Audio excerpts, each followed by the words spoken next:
40일 사순절 묵상 다섯째 날 3월 2일 월요일입니다. 죄를 묵상하다. 오직 각 사람이 시험을 받는 것은 자기 욕심에 끌려 미혹됨이니 욕심이 잉태한 즉 죄를 낳고 죄가 장성한 즉 사망을 낳느니라. 야고보서 1장 14절에서 15절 말씀입니다.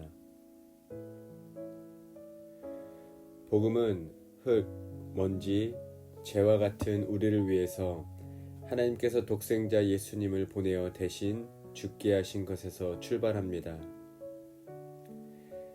하나님이 세상을 이처럼 사랑하사 독생자를 주셨으니 이는 그를 믿는 자마다 멸망하지 않고 영생을 얻게 하려 하심이라. 바로 우리의 죄 때문입니다. 우리 죄의 문제는 우리 스스로 해결할 수 없습니다. 그것이 예수님이 십자가를 지신 이유이고 우리가 예수님을 믿어야 하는 이유입니다. 사실 비극은 사람들이 자신의 죄와 그 심각성을 잘 모른다는 점입니다. 그래서 죄를 범하면서도 죄의 심각성을 간과합니다. 그것이 여전히 우리가 죄를 범하는 이유입니다.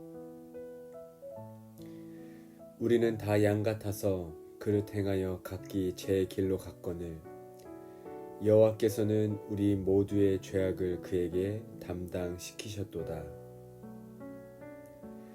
그 이유 때문에 우리의 의지와 상관없이 하나님께서 일방적으로 죄를 예수님께 담당시키신 것입니다.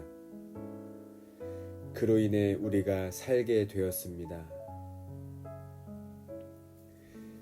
그는 허물과 죄로 죽었던 너희를 살리셨도다.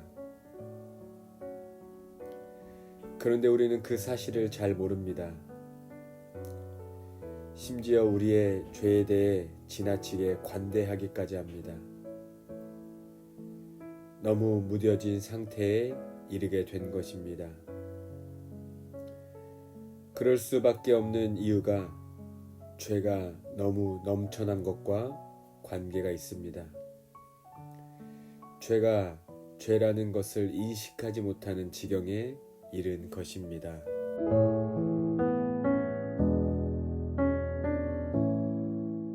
이같이 죄에 무뎌지고 인간을 위해 합리화된 세상에서 죄는 그 심각성을 상실할 수밖에 없습니다. 그로 인해 예수 그리스도의 십자가와 고난과 대속적 죽음이 깊게 다가오지 않는 것이 당연할 수밖에 없습니다. 복음이 필요 없어진 것입니다. 현대사회의 비신앙화가 점점 증폭되는 이유일 것입니다. 하지만 분명히 죄는 죄입니다. 또한 죄를 인식하고 깊이 생각할수록 우리는 그리스도 예수의 십자가 사건이 온전히 이해될 것입니다. 죄를 생각하고 인식하는 것이 복음이 실제가 되는 지점이기 때문입니다. 그러므로 주님의 고난을 묵상하기 위해 먼저 해야 할 것은 우리 자신의 죄를 생각하는 것입니다. 죄를 가볍게 여기는 것부터 돌아봐야 합니다. 사실 죄의 시작은 비록 행동하지 않을지라도 마음에 품은 것에서부터 시작됩니다. 욕심이 잉태한 즉 죄를 낳고 죄가 장성한 즉 사망을 낳느니라. 그런데 우리는 그냥 방치합니다. 의식하지 않습니다.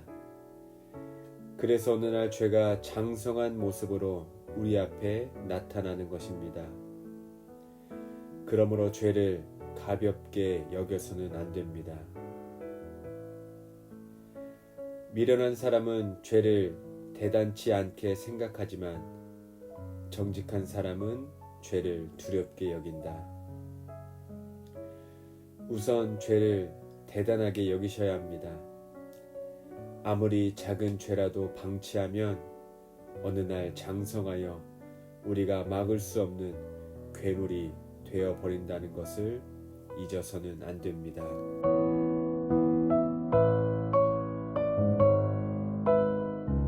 신발 안에 작은 모래알갱이가 들어간 경험이 있으십니까? 그럴 때 어떻게 하십니까? 바로 신발을 벗고 작은 모래알갱이를 털어낼 것입니다. 그러나 불편함에도 참고 하루 이틀을 지낸다면 아마도 작은 모래알갱이는 우리를 불편하고 고통스럽게 만들 것입니다. 시간이 갈수록 작은 모래알갱이는 점점 큰 통증을 유발하게 됩니다. 이처럼 작은 모래알갱이와 같은 사소하게 여긴 죄를 방치하게 되면 시간이 지나 그 사소하게 여긴 죄는 장성하여 큰 고통으로 다가옵니다.